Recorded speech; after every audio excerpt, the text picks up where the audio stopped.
Assalamualaikum warahmatullahi wabarakatuh. Perkenalkan, saya Paksi Bimantara dengan NRP 501725 1039 dari Departemen Teknik Geofisika.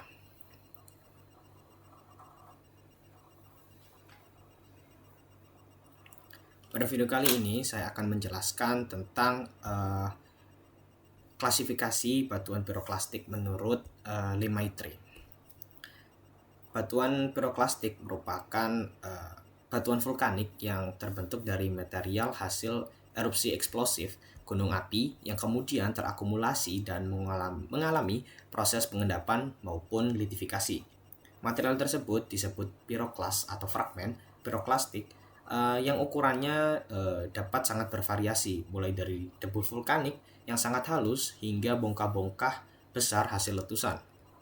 Menurut Lemaitre dan rekan-rekannya pada tahun 1989, klasifikasi batuan piroklastik didasarkan terutama pada ukuran fragmen atau ukuran butir material piroklastik yang dihasilkan oleh erupsi gunung api. Secara umum, material piroklastik dibagi menjadi 4 kelompok ukuran utama, yaitu bom atau blok, lapili, abu kasar, dan abu halus, fine ash.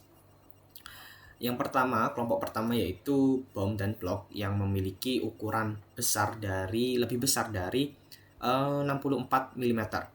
Keduanya merupakan fragmen vulkanik terbesar dalam klasifikasi piroklastik. Perbedaan antara keduanya terletak pada kondisi material saat terlontar dari gunung api. Yang pertama, bom. Bom vulkanik merupakan fragmen magma yang masih dalam keadaan plastis atau sebagian cair ketika terlontar ke udara.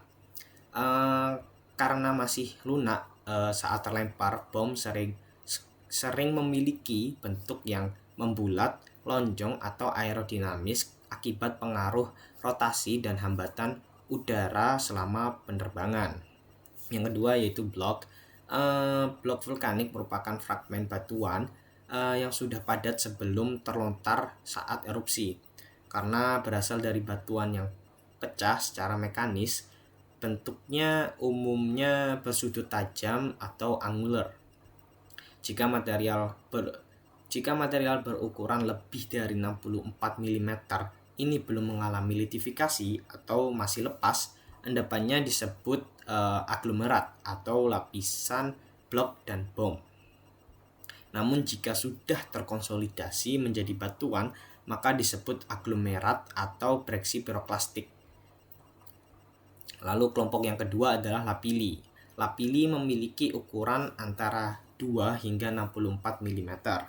Nama lapili berasal dari bahasa Latin yang berarti kerikil kecil. Lapili dapat berupa pecahan lava, pecahan batuan vulkanik, fragmen kaca vulkanik, dan butiran pumice atau skoria. Apabila lapili masih berupa endapan lepas, maka disebut lapili tetra atau lapisan lapili. Sedangkan apabila telah mengalami pemadatan dan sementasi menjadi batuan, maka disebut lapili tuff. Lapili merupakan material yang sangat umum ditemukan di sekitar gunung api dengan tipe erupsi eksplosif.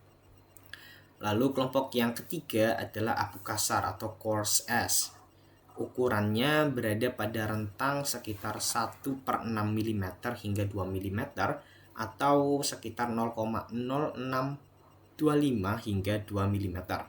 Material ini biasanya terdiri atas pecahan kristal mineral, pecahan kaca vulkanik, fragmen batuan yang sangat kecil. Jika material ini masih belum terkonsolidasi, maka disebut coarse ash. Setelah mengalami litifikasi menjadi batuan, namanya berubah menjadi coarse ash tuff atau tuff abu kasar. Lalu kelompok yang terakhir adalah abu halus atau fine ash. Ukurannya lebih kecil dari 1/16 mm atau kurang dari 0,0625 mm. Material ini sering disebut sebagai debu vulkanik karena ukurannya yang sangat halus. Abu halus dapat terbawa angin hingga ratusan bahkan ribuan kilometer dari pusat erupsi. Dalam keadaan belum terkonsolidasi disebut fine ash atau debu vulkanik. Jika sudah mengalami pemadatan menjadi batuan, disebut fine ash tuff atau dust tuff. Material inilah yang sering menyebabkan gangguan pernafasan, menurunkan cara pandang, dan mengganggu transportasi udara saat terjadi letusan gunung api besar. Hubungan antara tetra dan batuan piroklastik. Dalam klasifikasi Lemaitre, terdapat perbedaan antara material yang masih lepas dan material yang telah menjadi batuan. Material lepas hasil letusan disebut tetra, sedangkan material yang telah mengalami litifikasi disebut batuan piroklastik. Contohnya adalah lapili yang masih lepas disebut lapili tetra, setelah terkonsolidasi menjadi lapili tuff. Demikian pula terjadi pada abu vulkanik yang masih lepas disebut ash, setelah menjadi batuan disebut ash tuff. Perbedaan ini penting karena menunjukkan tahapan evolusi material vulkanik dari hasil erupsi hingga menjadi batuan. Contoh produk letusan gunung api di Indonesia. Klasifikasi ini dapat diamati pada banyak gunung api di Indonesia.